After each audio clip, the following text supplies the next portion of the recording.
And boom, we are live. What's up, everybody?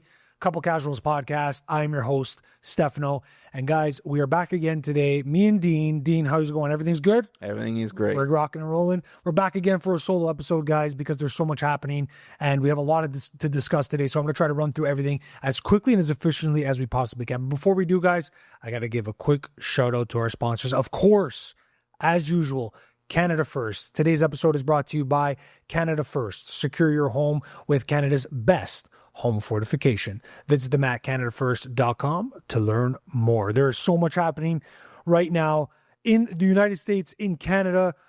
The other day, guys, just the other day, the Epstein files were dropped on everybody's head like we had no idea what was going on here. They dropped absolute bombshells. I had to add it in the episode yesterday because there's so much to discuss, but we had to make sure that we highlight that one. Don Lemon, I don't know if you guys remember Don Lemon, the former CNN anchor. Well, he was arrested. So we're going to dive into that, guys. We're going to get into everything that you need to know about Don Lemon being arrested. Did you see that, Dean? Did you see he got arrested? Yeah, fuck him. Good. Yeah, I know. A lot of people are saying that. A lot of people are saying it's an attack against journalism. But they weren't saying that when Trump was, targeted by the DOJ, when Biden was in office and Mar-a-Lago was getting raided. We're going to talk about it. Guys, we're going to talk about Canada versus Alberta. Alberta is talking seriously about separating with Canada. So we're going to dive into it and see, is this an actual thing that can happen? Can Alberta actually separate from Canada and become maybe the 51st state? Maybe they'll become the 51st state. We don't know, but we're going to figure it out in today's episode, guys. We're going to talk about Mark Carney and his China pivot. At first, he said China was the biggest threat to Canada's national security. And fast forward a couple months later, and now Mark Carney is reaching across to China to possibly do some trade deals. Then he retracted that and said he's not going to do it. There's been a lot of flip-flops there, and we're going to dive into everything that you need to know about Mark Carney and his China pivot and some things that Trump was saying too. Some interesting things happening there. With all that, there's been another major push to buy Canadian, guys. We're going to dive into it to understand, is this really, a good thing? Is this really what we are being told it's going to be? Or is it a ploy? Is it, we're going to buy Canadian, but really it's just to make Canadians feel like, all right, yeah, we're doing something good. We're buying Canadian because, the United States and stuff are the biggest enemy. Like they ran that whole thing throughout the campaign with the Liberals saying that Trump was your biggest nightmare and that Mark Carney was the best guy to go against Trump. And obviously now as time is going on, that's not the case, is it? He is so much so that he's deciding to work with communist China. I guess elbows were down, not up, guys. So we're going to talk about that buy Canada pressure that we're seeing. We're going to discuss some data there. I got some interesting data points for you guys. We're going to talk about Trump and Carney because Trump and Carney have an interesting relationship. Dean, we talked about this many times that we thought, these guys had prior relationships. Yeah, definitely. Yeah, and then now they look like they're two exes fighting with each other. Trump is extremely basically transparent that if Canada works with China, there's going to be some major problems with Canada. So there's possibly some concerns there for Canadians. I got some videos for you guys we'll dive into as well. So we'll talk about that, the tariff threat and everything that we need to know in regards to Trump's feelings with Canada possibly working in the New World Order. That's how Mark Carney titled it, and we'll talk about that. If we have time, guys, we're going to dive into the Iran situation. There's a lot happening in Iran. Innocent people are being killed by the Islamic regime for protesting the government and the way that they're running that country. There's some absolute devastating things that are happening in Iran, guys. So we'll dive into that. We'll understand exactly what's going on, how this happened, and how they got here, and what this means for Canada and the United States, guys. So we'll talk about that. We, of course, being sponsored by Canada First, we always have to talk about crime on the podcast because there is a lot to talk about when you're talking about crime in this great country of Canada, unfortunately. We're going to talk about crime and how the Liberals broke it. Now they're coming out saying it's time for Conservatives to put up or shut up. I don't know if you saw that clip of that Liberal going around saying that the Conservatives are the one that need to put up and shut up when it comes to crime, forgetting the fact that Conservatives have been campaigning and have been yelling for the Liberals to do something about crime because they got us in this situation with bills like Bill C-75 and many others. But we're going to run through all that and how they're pretending to be the ones to fix it. Isn't that interesting how the Liberals work? They create the catastrophe and then they go, guys, don't worry. We got the solution too. Very, very interesting and unfortunate in many cases. And we'll maybe talk about the situations that's going on in Toronto with Olivia Charles, similar to how we did in the last episode. But there was a major snowstorm here in Toronto, and the Toronto residents are extremely upset once again because Olivia Chow can't figure out how to fucking shovel the sidewalks and get accessibility for the Toronto residents. So there's a lot going on there with a record snowstorm and some cleanup backlash. I actually saw some machines out there today, Dean, when I was on the way here, trying to still clean the sidewalks. I was gonna say, it's about time. It's only been a week. It's been about a week, and they still can't figure it out. It's funny because we talked about this last year. Yep. The same thing happened. Yeah. She hired people to plow the snow, but not to clear the snow, which is that's like a bonehead mistake you would hear in like a Saturday Night Live skit or something like that. It's absolutely unfortunate when you think about it because the city of Toronto pays a tremendous amount of taxes, guys. And we ask ourselves often, especially on this podcast, where are our tax dollars going? And it's unfortunately not going to the places that it needs to go. You look at somebody like Olivia Chow, every single time she passes a budget, she wants to raise your taxes, not decrease them, raise them. And when you have situations where you can't even access the sidewalk, there's questions on where our taxpayer dollars are going. So a lot to cover today, guys. There's so much happening, but there's some interesting stuff, guys. So we have to start with, maybe I'm going to start with the Don Lemon situation. Let's start there. Don Lemon was arrested. Former CNN anchor Don Lemon, who was there on CNN at a time that was a little bit more popular than it is now with Cuomo, and they had a successful segment where they were discussing a lot of things. It was somewhat successful, mainly because they were always talking about Trump. It drives up the viewership. But now he's sort of on a man on the street, a regulated role. Have you seen clips of him, Dean, going around talking to people on the street? Yeah, it makes me wish I could punch somebody through my TV. You don't like him, eh? I hate Don Lemon. What grinds your gears about He's Don a Lemon? smug moron, and he was horrible during COVID, and Horrible. he was part of that organization and that group of people who were trying to demonize Joe Rogan for ivermectin. He was just a moron throughout all of that, and he's smug about it too. He acts like he's a super genius, and everybody around him is a moron unless they agree with him. Yeah, so you probably have some interesting thoughts on this, but he has definitely a condescending attitude. The way he delivers his message, right? Yeah. It's unfortunate, but maybe justice has been served because the other day he was arrested, guys. And what exactly happened? I'll explain it. A group of anti-ICE protests, which by the way has been happening all across Minnesota, still to this day, all across the United States. These people are very upset with the ICE raids, the ICE efforts that have been happening. But guys, you have to remember, that's what they voted Donald Trump for, was to establish the borders of the United States, protect the borders, and let everybody understand that you cannot come into the country illegally and expect to stay there and ride social programs and stuff like that. I almost sometimes wish that Canada had its own form of ICE because we have an overwhelming amount of newcomers that have come to this country significantly over the past several years. And it's really causing a strain on many resources. But this protest that involved Don Lemon, like many others, was a controversy. So what exactly happened? Well, ICE protesters entered a church service at City's Churches in St. Paul, of course, Minnesota, on January 18, 2026. They were upset that a pastor was allegedly linked to immigration and customs enforcement and wanted to protest federal immigration enforcement actions. The church protest wasn't just random. It was a part of an anti-ICE demonstrations in the Twin Cities area reacting to federal immigration actions, including deaths and controversial encounters involving immigration officers. So there was a whole calculated effort by these people to congregate and enter a church and disturb the peace during a mass. There was children there. There were families there. The children broke out in tears. There's some borders and some lines when you're expressing yourself. And I think entering a church and ruining a ceremony might be crossing one of those lines. But let's go to a clip here where Don Lemon was inside the church talking to the pastor, similar to what you were saying, Dean, in a very condescending, smug way. So this couldn't be a better clip to start with because it's exactly to your point. So let's see what sort of led to Don Lemon's arrest, starting with the event itself and what he was doing in the church talking to this pastor. What do you think of this? I mean, this is unacceptable. It's shameful. It's shameful to interrupt a public gathering of Christians in worship. But but there are folks who will say, I have to take care of my flock. okay, listen, we live in, there's a constitution in the First Amendment to freedom of speech and the freedom to assemble and protest.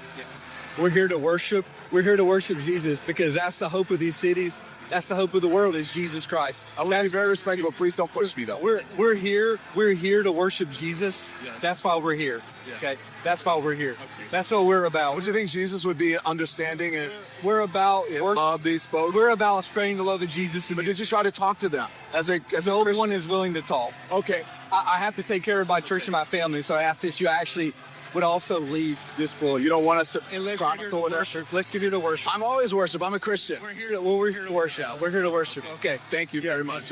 What a condescending, smug person. What are your thoughts on that clip, Dean? I think he's a piece of shit. I don't know. I just really hate that guy, and what he's doing there is just all for attention. He doesn't even have any beliefs himself on the situation. I don't think either. I think it's all just he's just picking the side he wants to go with and the people that like him and feeding them what they want to see. It's disgusting that they went into the church. It's private property. Number one, you don't have the freedom to speech in private property. You don't have the freedom to be in the church and protest in the church. You want to be on the public sidewalk and protest outside of the church? Go for it. To intrude on the service is actually illegal, which is why he got arrested. So yeah, and there's also an act that he broke by doing that, which I will discuss there in a second. But there's a couple of things to this. Firstly, there's some areas that are maybe forbidden and off limits. And I think a place of worship, legally speaking, and then also morally speaking, is one of those places. And the thing that bothers me the most is two things in this interview. Is one, Don Lemon saying, please don't touch me. Like, first of all, you're in that guy's house, the house of Jesus Christ. And you're in there disrupting with the protesters, because that was the main thing on why he got in trouble, was that he was with the protesters coordinating that disturbance, and he violated an act. You would never see, if he worked for CNN, do you think he'd be doing that? Probably, yeah. Would CNN allow him? They might not allow him. Yeah. I think he would be fine with doing it. He would fine with doing it. The legal team might say, we're not going into a church. Yeah. Exactly, because he would be breaking a law. Yeah. He knows that. He's smarter than that to know that going into that church with those radical leftists is against the law. It's against the law. You cannot do that. And it's very unfortunate that he decided to go ahead and do it. And I think the other part that really bothered me about that video is him saying, don't touch me, and then him saying he's a Christian. Let's be honest. Yeah. Do you think Don Lemon is a Christian? No way. There's no way. It's all fugazi. It's all for show, to your point. And that's what you see a lot of time with these Democrats, guys. It's virtue signaling and pretend fake good people. That's what you see with somebody like Don Lemon. Now he's, playing the whole, this is against my rights kind of thing. But what we have to understand is, imagine this.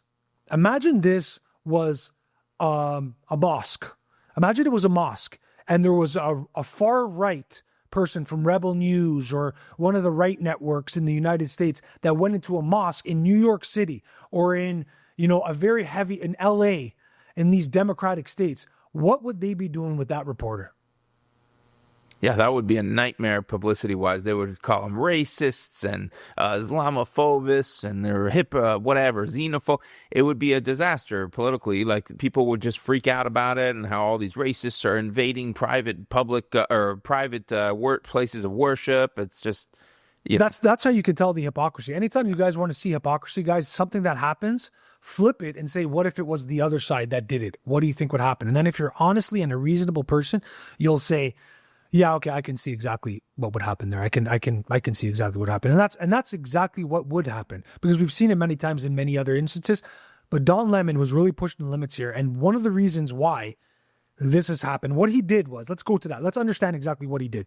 Lemon was live streaming the protests, which, by the way, this is somewhat of a regulation from CNN. Let's be honest here. He's doing man on the street interviews when he worked for CNN. Not that I respect CNN as an entity as itself, but I think it's to your point. I think he's literally just trying to get attention. Well, he's going from broadcast nationwide international TV to agitator. Some guy with an iPhone filming him with a microphone, it's just it's pathetic. a strange a pathetic way to grasp on to the last few straws of fame. And that's certainly what it feels like. Yeah. But he was live streaming the protest, interviewing participants, and was present when a group disrupted the service recording and moving with them throughout the church. So he apparently got together preemptively beforehand with these protesters, and then they all went in and disrupted the service together. That's why mainly I feel that he's being charged, because he was a big part of this coordinated effort. Prosecutors charged him and others with federal civil rights crimes, including conspiracy to interfere with religious freedom and violating the freedom of access to clinic entrances, the FACE Act. So that's the act that he violated directly.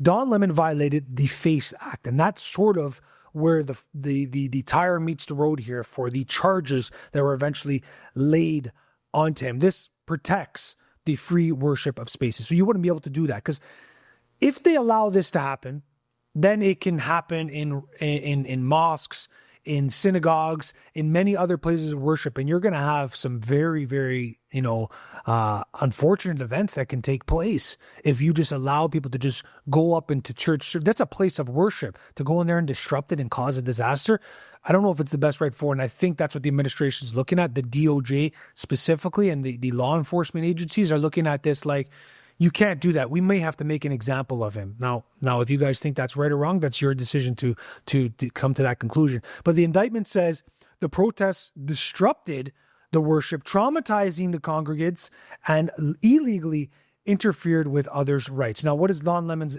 defense? Let's go to that, because you know that he's going to be all over it with trying to defend himself. He insists he was there only to report the protests as a journalist, and it was his First Amendment right that protects him and his presence for this coverage. A federal judge originally refused the approval of the charges due to insufficient evidence, but a grand jury later returned an indictment, and then he was later arrested in Los Angeles and released without bond, but he was arrested at 4 a.m. Can you imagine that? Good. He came in at 4 a.m. So now Don Lemon, since then, I think a couple things are going to happen here, Dean, but let's go to a clip here in just a second. I think that he is going to really try to capitalize to make some money here. Because like we said, he's not exactly on the headlines these days, doing some things that are very, very, compelling for people. But I think he's going to try to capitalize on this, especially with the temperature that's happening with the Trump administration, these ICE protests. I think he's going to try to make some dollars and cents on this, and that's for sure. So this is Val. She's quite pretty.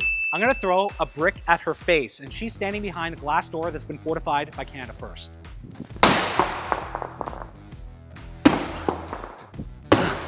You can see her face is very much still intact. So now I'm gonna bring in the CEO of Canada First. He's gonna stand behind the glass that's already been damaged. He's gonna risk his pretty face. Let's see what happens. And I'm gonna give it.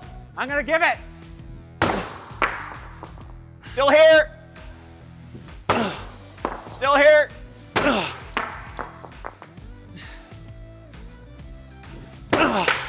That's just incredible. Like, yeah, but the comments are going to say, why didn't you kick it? You're not breaking it. Like, this is incredible. But let's watch this clip here of Don Lemon talking to the media following his arrest. Last night, the DOJ sent a team of federal agents to arrest me in the middle of the night for something that I'd been doing for the last 30 years, and that is covering the news. The First Amendment of the Constitution protects that work for me and for countless of other journalists who do what I do. I stand with all of them, and I will not be silenced. I look forward to my day in court. What do you think about that, Dean? I just can't get it. I can't hate this guy enough. He's doing what I just said. He's trying to turn himself into a martyr and like, look at me. They're persecuting journalists and journalists of 30 years. You are on a bullshit network reading a teleprompter. You're not a journalist. You're a fucking paid actor. Do you think the charges go through?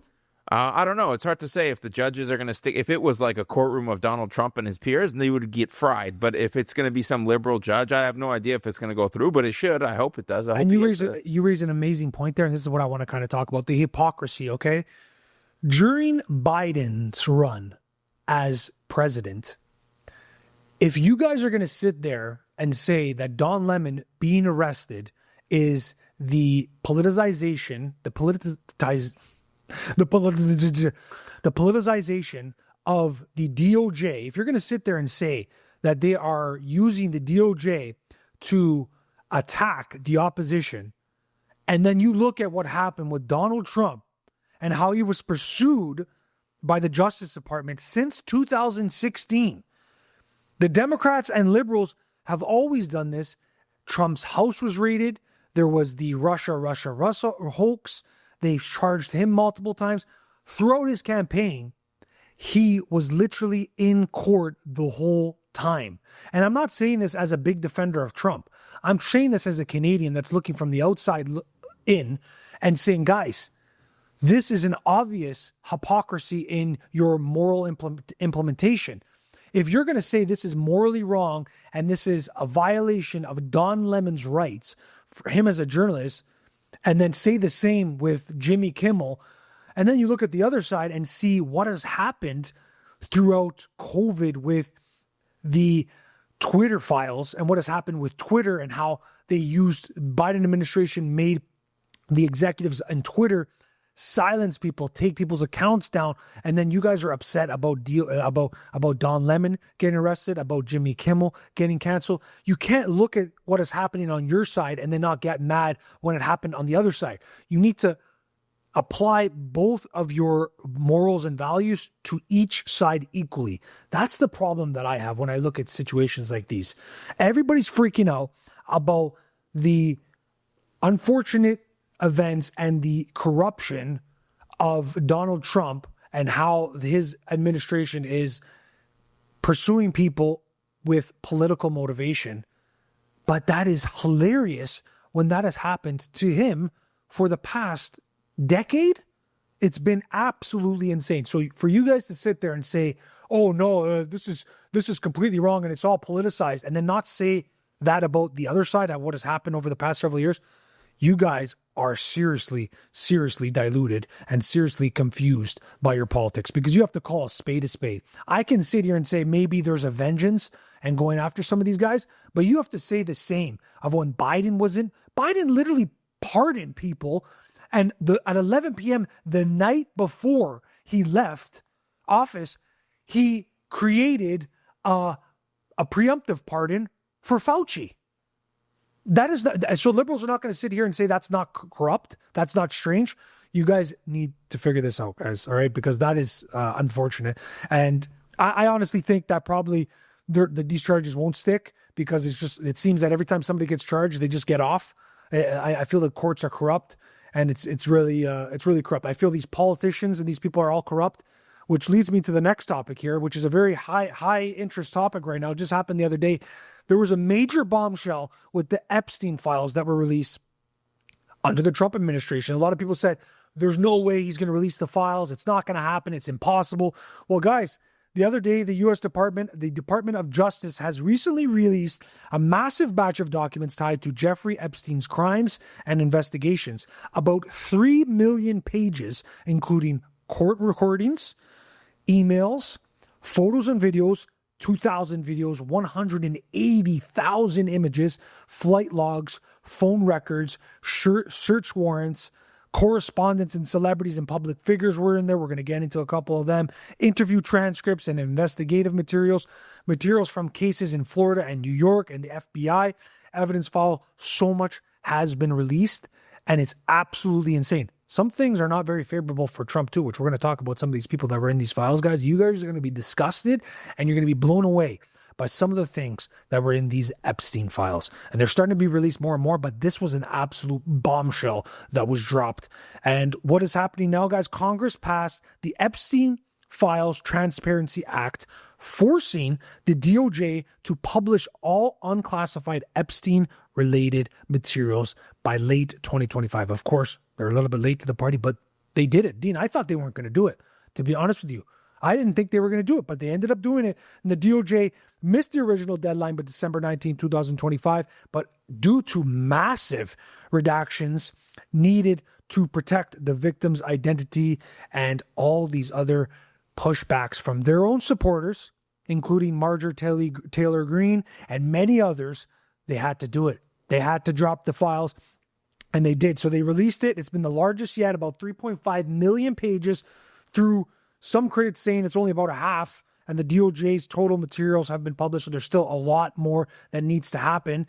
Something important to note is that this comes from the DOJ, not directly from the Trump administration, but releasing it, not them releasing it themselves specifically, but the law that forced the release was signed by President Trump. So I'm surprised when I look at some of these files and what has been released that Trump would ever want these to be public, because guys, I'm going to run through some of these things about what has exactly happened here with these Epstein files, and it's pretty disgusting. And we have noticed a lot of lies. A lot of people have lied, guys, including Elon Musk, Donald Trump, and some other interesting characters that we're going to run through right now. But I'm surprised. And maybe that's they had to do it, but I don't know how they get out of this one, Dean. I'm interested to see how the news plays out. But some various media reports and files show some very high level people that were in these Epstein files. Let's start with, of course, the one and only Donald Trump. He was in the files, mentioned hundreds of times across records, including emails and photos, but no evidence of new criminal allegations in this release. Trump says the files absolve him which has been disputed, but apparently a woman identified as Jane Doe was alleging she was abused alongside Trump and Epstein in the 1990s when she was a minor. These are some major allegations. Similar allegations were made, however, in 2016 lawsuit, but were eventually dismissed. There was other notes and evidence in there of Trump allegedly forcing one of these women, girls, to perform oral on him. So there were some disturbing things. Is this true? I don't know. Do you think so, Dean? Do you think do you think Donald Trump is in the files and he has something to be worried about here? No, because if he was, and there was anything, I'm not saying he didn't do anything or he's never done anything wrong ever, but like if he was specifically shown to be doing some gross and illegal stuff in the Epstein files, he would have never made it to 2024 and the election. You think there's the golden thing that if Trump was in it, the Democrats would have released it a long time ago? Yeah, I think he's in it, but there's nothing illegal and nothing really that's going to prove he did anything wrong, really. And not to mention, let's be honest, he was friends with Jeffrey Epstein. We know that. Yeah. He's wanted to distance himself from him like many others. But this guy, Jeffrey Epstein, guys, was a very, very connected individual that would blackmail people. He is one of the most prominent blackmail individuals in the world. He has utilized blackmail to his advantage like no other. And he's done it in a very greasy, disturbing way, which a lot of information is starting to show that. Another person who was in the Epstein files that I had no idea with and who denied it was Elon Musk. Elon Musk said a long time ago that he was invited by Jeffrey Epstein to go to the island, but he rejected him. But in these emails, unfortunately for Elon Musk, in 2012 and 2013, show him expressing interest to go to Epstein's island and communications about parties and gifts. Musk admits the emails are real, but denies any wrongdoing. So originally he said, I was invited to the island and then I rejected. But in the emails, he was asking to go to the island. That's probably stings for you, Dean. I know you're a big fan of Elon Musk. Yeah. He wanted to party. He really wanted to party. But to be fair, I think a lot of people went to this island, bro. I don't think maybe all of them were doing sketchy shit. If they were at the island, doesn't mean they were doing something bad, but it's definitely not a good look. Yeah, it's not a good look in hindsight, right? But a lot of these people just thought it was like kind of like a seedy kind of party. Like I'm going to go there, party it up, do some drugs maybe. Exactly. Everything's keeping it private. It's all private. Like I can see that. But yeah, I think like you said, everybody who went there isn't like a pedophile and a criminal. But, not necessarily. Yeah. But not everybody that went there is a pedophile, but all the pedophiles that could went there. Yeah. So there's that part of it too. Bill Gates was a big one, guys. The Democrats supporting corrupt billionaire. As we know, Bill Gates was at the Epstein Island, which he has no running away from at this point, because documents include an allegation of an affair he was having, which later Gates called absurd, but he divorced his former wife, Melinda Gates, because of the affairs that he was having. A lot of them related to the Epstein Island, which his ex-wife said that when she found out some of the things that Bill Gates allegedly was involved with on Epstein Island, she was done with him. She was absolutely done with him. But the new updated sort of situation that happened with Bill Gates on this island is that he apparently contracted STDs from Russian girls and sought antibiotics from Jeffrey Epstein to conceal it from his ex-wife, Melinda Gates. So pretty horrible stuff. These people are lying to you guys. That's what you need to understand. Bill Gates has looked you in your face in a camera similar to this and has told you that he had nothing bad to do at these places. But evidence is coming out and showing that these guys are liars. Howard Lutnick is another one. He's Trump's Commerce Secretary. He basically came out and said, early on, he said, Epstein was my neighbor. I went over there once to talk with him, blah, blah, blah. I was with my wife. And then he saw a massage table in the middle of his house. And then he started getting to talk to him. And he said, Jeffrey, we have a massage table in the middle of your house. So how often do you get massages? And Jeffrey leaned over to him and said, a lot, and the right kind of massages. And then Howard Lutnick says that was the last time he ever spoke to Jeffrey Epstein. His wife said, we have to go. And they left immediately after that exchange. But the files say something different. The files show that he discussed potential visits and interactions with Epstein, including plans involving the Epstein Island. He literally says that he never spoke to the guy again. And then now there is evidence showing that he wanted to go to the island like many others. So Howard Lutnick, look him up. I don't know if you've seen this video of him. Yeah, I know. Yeah, he's Trump's Commerce Secretary. He was pretty vocal about his distaste for Epstein. So this is not very good for him. So Bill Clinton, the last guy we're going to talk about here, guys, he's all over these files. He's probably number one when it comes to the Jeffrey Epstein files. Bill Clinton is everywhere and anywhere when it comes to the Epstein files. He appears repeatedly through flight logs, emails, and witness accounts, guys. Okay, there's very bad pictures released of him in hot tubs doing very disturbing things with what appeared to be very young women. So there's some very unfortunate things there to look at. Now I'm gonna disturb you guys with one of the videos that was released of Jeffrey Epstein apparently running around his kitchen with very young girls. The girls are blacked out because of their age, but this was one of the clips amongst many others of Jeffrey Epstein from the Epstein files.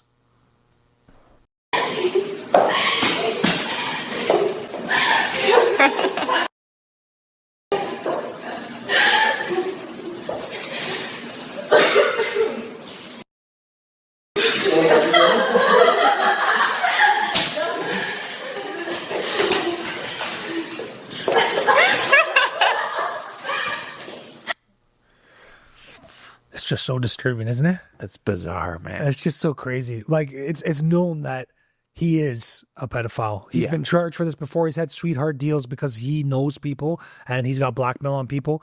But damn, just seeing videos like that and some of the pictures that are the picture. I throw up a picture here actually because I have a picture on there of him and a very, very young person, which seems to be a child. So these are very disturbing photos and some of the things that are coming out here, guys. If the case is true about, there's no politics in this, guys. That's kind of the point I want to get at as I tie a bow on this topic. I talked about Republicans. I talked about Democrats. When it comes to the abuse of children and sexual allegations like this, like pedophilia, politics doesn't come in. And that's where I think reasonable people should stand strong and not play politics with this kind of thing. Whoever is guilty, then they need to be held accountable because this is very disgusting stuff. Let's go over to Canada, guys. We are sick of the United States. A lot of crazy shit that's happening there. But in Canada, Alberta is very, very upset with Canada and what is going on. And so much so that there's some interesting things happening with them talking with the United States. So what's going on there, guys, is there's reports that say Alberta separatist activists have been in talks with U.S. officials, and BC's premier quickly publicly framed it as treason, foreign meddling, lighting up the national unity versus Western alienation debate. Mark Carney spoke on it and says that the U.S. should respect Canada's sovereignty. Alberta is getting awfully close to really wanting to separate with Canada. And now, why, you may ask? Well, of course, they're very upset. Alberta feels that the Ottawa's energy policies are completely opposite of what serves them and their people in the right direction, in a beneficial way. Their energy policies coming from Ottawa and the carbon taxes hurt the Albertan economy and the gas industry. Albertans feel that their votes and values don't matter federally, and they want more control over their resources. They're very rich in oil and energy, and they're not able to exploit that in a more beneficial way for Albertans because of the radical left bills that are put through by the Liberals when it comes to energy, like Bill C-69. Go look that up, guys. That's the anti-energy legislation that refuses to allow Canada to build pipelines, to exploit our resources and minerals, to make this country money. That's the problem with it. This is a long-standing resentment that has often been called the Western alienation. So basically, we have to look at it like, if Alberta wants to separate from Canada, what does that tell you about Canada as a whole? What are your thoughts, Dean? Well, I think, honestly, I agree. I think it was Danielle Smith. She said it was treason. I think that it is treason. People can almost be like relegated to a prison for a little bit. I don't think they should be able to do this. I don't think it should be able to talk to the United States. Yeah, talk to the United States about like seceding as a 51st state and leaving Canada. I do agree that what's going on with the oil and gas industry in this country is disgusting, and it's a travesty considering how much money we don't fucking have. And the Liberal government blaming everything on climate change and all that bullshit is destroying this country in terms of money. Yeah, you know what? This is also, guys, this is a sentiment to make you guys understand that the national unity in this country, the pride in Canada that we talk about so much on this podcast, is on a serious decline. And we need to look at a way to reestablish that. When you have a province, a very important province, Alberta, looking to separate from Canada, which Danielle Smith was involved in those conversations, but not in this specific instance that we're discussing. There seems to be some sketchy shit going on. To your point, Dean, you raised some good points there that, you know, Albertan separatists should maybe be moving in sync with the leadership in the country. Danielle Smith is a fantastic leader, and to be doing something like that is treasonous in a way. But at the same time, I don't blame them for wanting to leave Canada, because election after election, they do their part in voting for the party that is going to serve their province well. And then election after election, Toronto, frickin' Quebec, frickin' who else?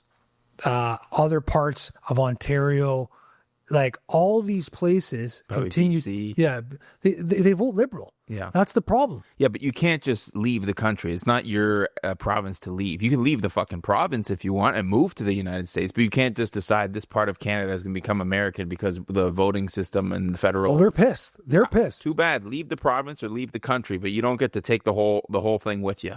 Well, why does that bother you so much? What do you think that does? Because it's Canada. It's part of Canada, and a lot of people are only doing it for money. They're not doing it because... Really? You think so? Yeah, of course. I mean, the oil and gas industry is funding this notion that Alberta should just leave Canada and join the United States. Of course, because it's all for money. They're going to get all the deals and all the stuff that they want to go through politically, which will make them money. They're not doing it because they really believe in oil and gas is going to save the planet. They're doing it for money. Now, do I disagree with what they want to do? No, I disagree that they're trying to leave Canada and do it, but I think that they should try to make a political win, not some sort of like a separatist movement. They should try to convince the other provinces of what's going on, why it's important for oil and gas to succeed in Canada, and why what the Liberal government is doing is wrong. Not, we're going to leave, fuck you guys. I think it's a very big long shot for them to actually succeed at that. Yeah. Can you imagine No, it's not going to happen. That's why it's even more ridiculous. It's a big long shot, but these talks, we've covered it on the podcast here quite a bit, but these talks have increasingly began to get more and more serious over time, which leads me to believe, is this a possibility? I don't know. You tell me what you guys think. Do you think Alberta actually stands a chance of leaving Canada? Because I think a lot of people in Canada, as a Canadian, because we know it's so hard to go over to the United States successfully and legally, so they would be very happy to move to a part of Canada that maybe would be more favorable for them in politically and when it comes to policy and legislation. But is that going to happen? No. And I'd like to see where we can find a way to get them or get the Liberal government either out and get a Conservative government in there, or get them to work with people like the Albertans, Danielle Smith, which we saw a snippet of that with Mark Carney working with Danielle Smith in preliminary discussions on some energy talks and some things that are supposed to be happening there. But I don't know. I don't know if it's going to happen. But let's talk about Mark Carney and China, because you see a lot that's happening in the news. A lot of things are happening with Donald Trump and Canada and things that he's saying. We're going to run through some clips here. But Mark Carney has recently come out and said how he is motivated and interested to work with China with the New World Order. Now, I don't know what to make of this. I look at it like that is something that conspiracy people talked about for the longest time, and now they're coming out and say that they're working on the New World Order. Other people look at it like the New World Order is basically the efforts and works not allowing the United States to be this big powerhouse economically and have this leverage. So the New World Order is countries like Canada reaching over to work with other people and other countries. So there's a couple things here. But what is exactly happening here with Mark Carney's and China's pivot? Well, to say the least, during the election, where Canadians had a chance to reestablish this country and vote Conservative, they decided to vote for the Liberals after 10 years of destroying this country. In that election, what happened is Mark Carney said the biggest threat to Canada and our national security was China. And now, fast forward months later to most recently, he's coming out and now working with China, saying this is our beginning to the New World Order. So what is exactly happening here? Canada and China announced tariff changes that look like a thaw reset. Reporting says Canada reduced tariffs on Chinese EVs with an import cap, by the way, and China lowered tariffs on Canadian canola and other products. So some very interesting things here, especially when it comes to EV. Have you, just quickly, Dean, before we go to this clip here, have you seen what's going on there? What are your thoughts on it when it comes to the market and all that? Yeah, I think it's like a political play to put pressure on the United States. It's one of the only things we can do to put pressure on them is start to say, okay, well, we'll start to deal with people that maybe you don't want us to deal with. Yeah, so it is sort of used as a leverage tactic, which he backtracked. But let's see what he said here in this clip talking about China. This is Mark Carney. One example is the new trade agreement with China that we all worked on together. Premier Mo was able to join. Part of that agreement unlocks more than $7 billion in export markets for Canadian farmers, ranchers, fish harvesters, and workers across our country.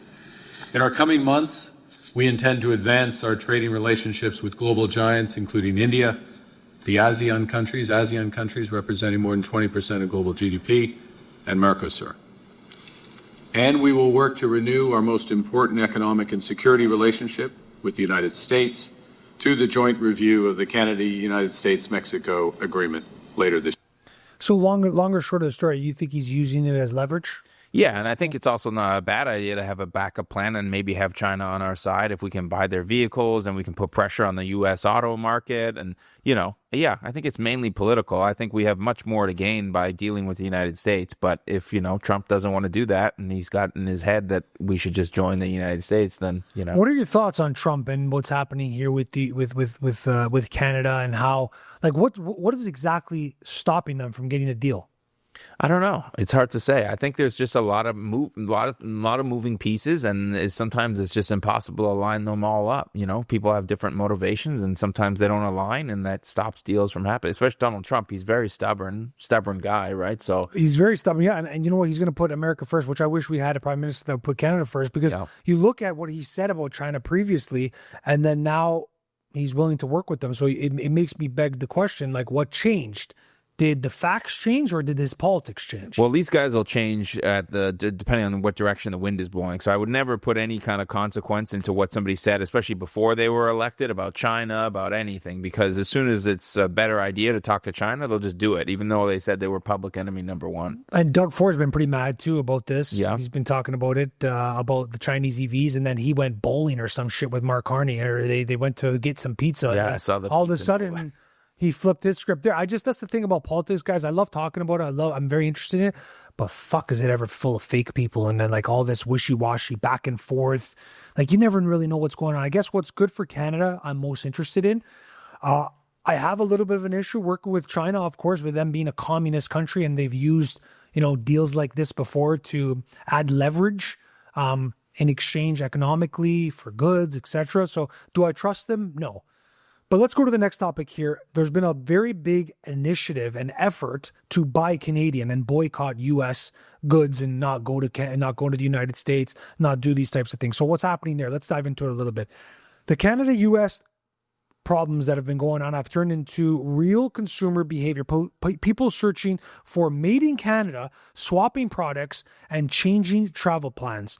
One summary source compiles polling and travel stats, including Angus Reid findings. For example, a large majority of Canadians looking for Canada-made, many replacing U.S. products where possible. And big changes in their travel plans and intent have been shown to be evident in booking patterns. So you also have a recent reporting in specific U.S. border ski resorts saw a large drop in Canadian bookings and renewals. Useful numbers that we can talk about here is the Angus Reid poll in late February of 2025 show 98% of people said that they were looking for made in Canada. That seems like pretty high. I don't ever. Do you ever go to the grocery store and say, I need to buy something that's Canadian versus American? No, I don't really care. You know what's funny enough? I made an app actually. Did you actually? Yeah, I made a quick app just with ChatGPT and vibe coding, as the kids call it, last year, about a year ago now, and it went just go out and scan things, and it would tell you if it was made in Canada or not. But that's actually really smart. Yeah, I mean, it was not very great, and I didn't end up even publishing it because the cost would be too high to look up all the barcodes. But anyways, there's other apps that do that and stuff. But I think in the beginning, a year ago, in April, when they announced these tariffs, it was something people cared about a little bit, but most people are just going to want to buy the shit they always buy. They eventually go back to it. There's the whole, I think it's theatrics in a little bit, but 85% also said they are replacing at least some U.S. products, 48% replacing as many as possible, plus 37% replacing when quality and pricing is similar. Some travel data points in that same compilation include large drops in bookings and significant reductions in some border crossings and flight seats, with a bunch of dates and figures that have shown to be very interesting decline in Canadians looking to go to the United States. I think a lot of this is theatrics, team. I think, they're emotionally influenced by the media and by liberals to, buy American. When it comes down to it, guys, we have to understand that the United States is like that older big brother that pisses us off, but at the end of the day, he's our big brother. At the end of the day, we got to work with them. At the end of the day, they're a major economic force, and we do a lot of trade with them. But we need to establish our Canadian sovereignty in the process and put Canada first. I totally agree with that. Sometimes envious of the way Trump puts America first in certain instances, but it's a problem. I think it's a problem, and we need to find a way to just get more to the middle of working with these guys. But let's talk about Trump. Let's talk about Trump versus Carney and the tariff threat, because a lot of this is happening. There's a lot of things that have been going on since Trump got into office when it comes to tariffs. He campaigned on it the whole time. Let's be honest, guys. But what's happening here, let's talk about it. Trump has threatened 100% tariffs on Canadian goods if Canada pursues a trade deal with China, as he says. This is reported by Reuters and AP and echoed in multiple outlets. Carney then later publicly said Canada will respect the USMCA restrictions and says Canada has no plans for a China trade-free deal while still making targeted tariff changes. Okay, so he came out and originally sort of insinuated, did this how you gathered it, Dean? He originally came out, insinuated that he was going to be working with China and the New World Order, and now as of most recently, he's saying that he's not going to work with China with trade deals. Are you interpreting it the same way? Yeah, it's some of the stuff it's like impossible to keep track of because they flip their opinion every other day. You know what I mean? So it's hard to keep track. Yeah. It's hard to keep track. But Trump has some very passionate thoughts on it. There's a clip here I'm going to go to in just a second here of him in actually a very fantastic tuxedo, if I may add, talking about his frustrations with Canada and the tariffs, and he's laying down some pretty bold threats, guys. So this is very scary stuff here for Canada. And the Canada tariffs, sir, that you talked about, are those coming? Well, that was the airplanes. The trade deal. If they do a deal with China, you'll do something very substantial. Chris, we can't look. I have a great relationship with China. First and achievement. We don't want China to take over Canada. And if they make the deal that he's looking to make, China will take over Canada. And the first thing they're going to do, end ice hockey. And the first thing they're going to do is end ice hockey. So what do you think about that, Dean? Do you think it's some serious stuff from Trump? What do you think? No, I think he probably didn't even really know what the deal was, and he was it didn't even look like he knew 100% what the guy was even talking about, and he was just kind of saying some general statement. Yeah, if they do something we don't like, we're going to do something back, and and China, we don't want them to take over Canada. It's just all kind of like. Well, he says 100% tariffs. Carney's visually said, and first Trump said, I understand why Carney would work with China, blah, blah, blah. Then now he's saying 100% tariffs if Canada ends up doing it. So he flip-flopped. Carney's position was no China. They were going to do trades with China. Now they're not doing trade with China, and they're going to honor the USMCA. So that flipped. So a lot of things have been changing. But China is not very, I guess, doesn't make people very happy that Canada wants to work with China. And a couple of reasons why is that China is an authoritarian regime and is not a trusted democratic partner. And Beijing has a history of using trade as political leverage against other countries. And this would be a serious national security threat. And it would be. Many conservatives see this as prioritizing globalism over Canadian interests. So we'll see how that unfolds, guys. I don't know if it's going to end up happening, but it's sort of that thing where it's like China is a communist country, and we want to be far away from them. There's been many allegations of them getting involved with our politics and influencing our elections, which I can guarantee you have happened in favor of the Liberal government. Allegedly, it's happened many times, especially with Trudeau. But if Canada is going to get better deals or is going to use that as leverage, I'm Canadian first. I want to get a good deal with the United States. I want to find a way to make this happen. If we could just start using our damn resources in this country, using our energy systems, using our minerals, we would have a lot more money than we currently do, and we would have leverage instead of the radical left activists that are in our government that are stopping us from utilizing these resources. So if we were to maybe do that, maybe be a little bit better. Let's jump over to Iran very quickly and see what's going on in Iran, guys, because I meant to talk about this last episode. I actually forgot. So I'm going to jog through this really quick. In Iran, innocent people are getting killed every single day by the thousands, okay? So what is exactly happening? The reports say Trump is escalating pressure on Iran, carrier posture. He's threatening some strike warnings. While Iran-aligned groups are threatening wider conflict, AP covered militia threats are escalating in some serious manners. It's looking like it's getting pretty serious. At this point, I'm not surprised. I'm surprised that Trump didn't get involved for how many people are dying there.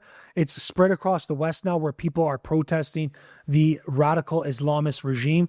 But the government is an Islamic theocracy that took power in 1979 and during the Islamic Revolution, and they rule by strict religious rules. There is an economic collapse that is happening, soaring prices and worsening living conditions.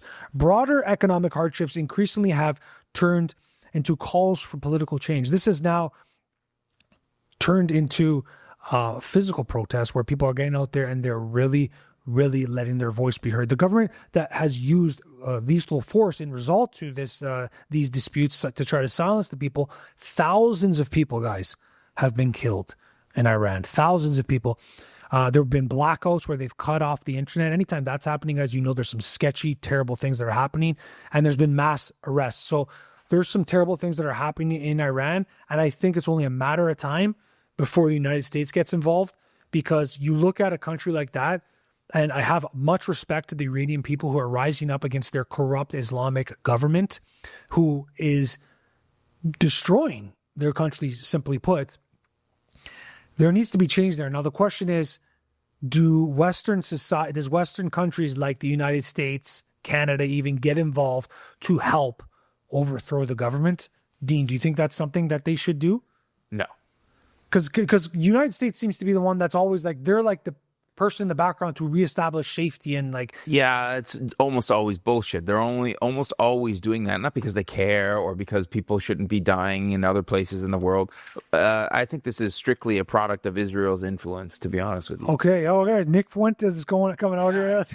Yeah, let me hear it. Wang half, baby. Yeah, I think this is Israel, classic Israel. They want Iran, Iraq. They want all their enemies in the region taken out by the United States. And I think they have leverage on Donald Trump, or either financially or maybe even tied into this Epstein stuff. But that is some people's positions, right? Yeah, there's no coincidence that the Prime Minister of Israel has been to the White House like 5 or 6 times, since Trump has taken office, and they've already bombed Iran once, which I don't even 100% disagree with what they did.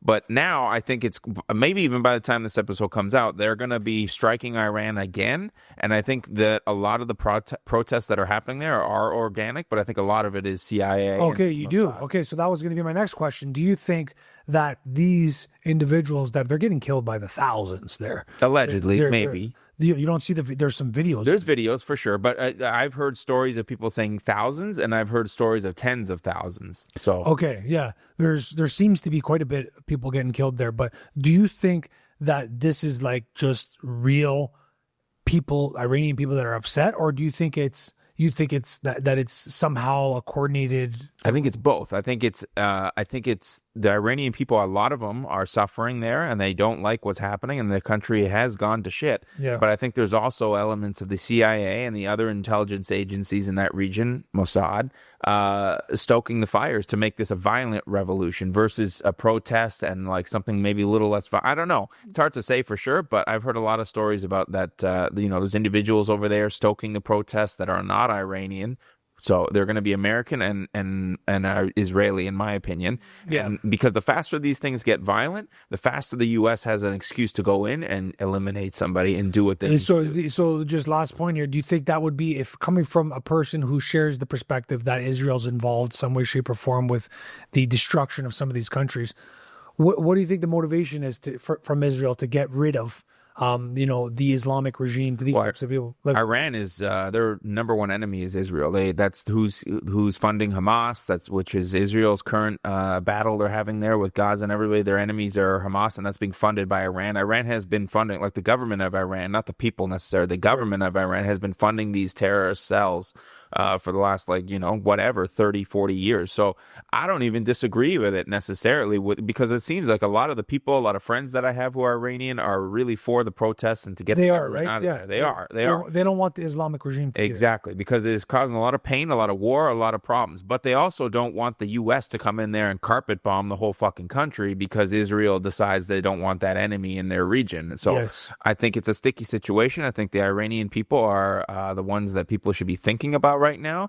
but I think there's a lot of political motivation for what's going on as well. Yeah, it's one of those things that you never know what is exactly going on. It's very terrible if that people are being killed and slaughtered by the Islamic regime, which I wouldn't be surprised, to be completely honest with you.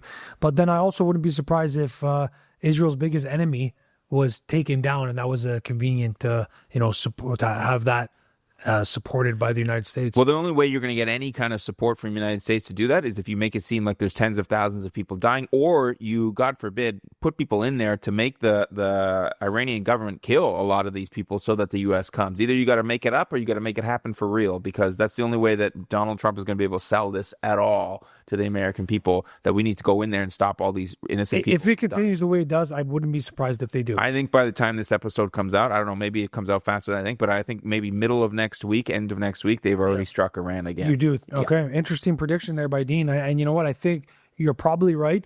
because it can't continue much longer. He can't just provide sanctions and anybody who does business with Iran is going to get X, Y, and Z penalization. I think there's action that's going to be required. But let's go back over to Canada for a couple more points here, guys. Of course, we got to talk about crime. A lot has been happening in crime in Canada. The Liberals broke it. Now they're sitting here and telling you that they're going to be the ones to fix it. They're telling Conservatives to put up or shut up. And of course, their buyback program, their gun buyback program has rolled out, and it has been a wildly unsuccessful program that has costed Canadians millions and millions of dollars. So what's exactly happened here? Conservatives argue that Liberal justice changes, especially with Bill C-75, when they put through Bill C-75, they put through these policies that allowed criminals to get in and out of jail like a revolving door. It's been an absolute joke. Liberals normalized the restraint and easier release.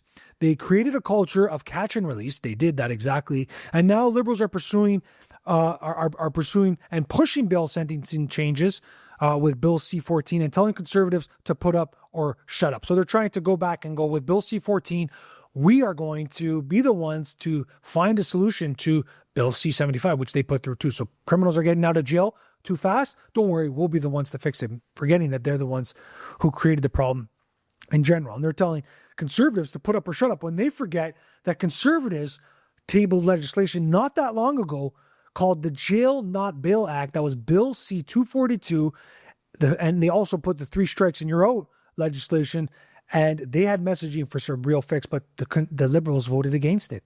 And they voted against it over and over and over again. They voted against the crime that they put politics above crime, above your safety in this country. They did it over and over again. The hard facts, guys, is that public safety briefing material overall, violent crime is up 30%. It's 30% higher than 2013, 25% higher than 2018, with firearm-related crimes being up 55% higher than 2013. And when you talk about home invasions, there's been a 55% increase in home invasions. Automobile theft has become a national crisis with over $1.5 billion in auto theft losses in 2023. That's insurance data history. The CBSA, over 1,024 stolen vehicles interception in 2024. That was just what was intercepted, by the way, not was actually what actually got through.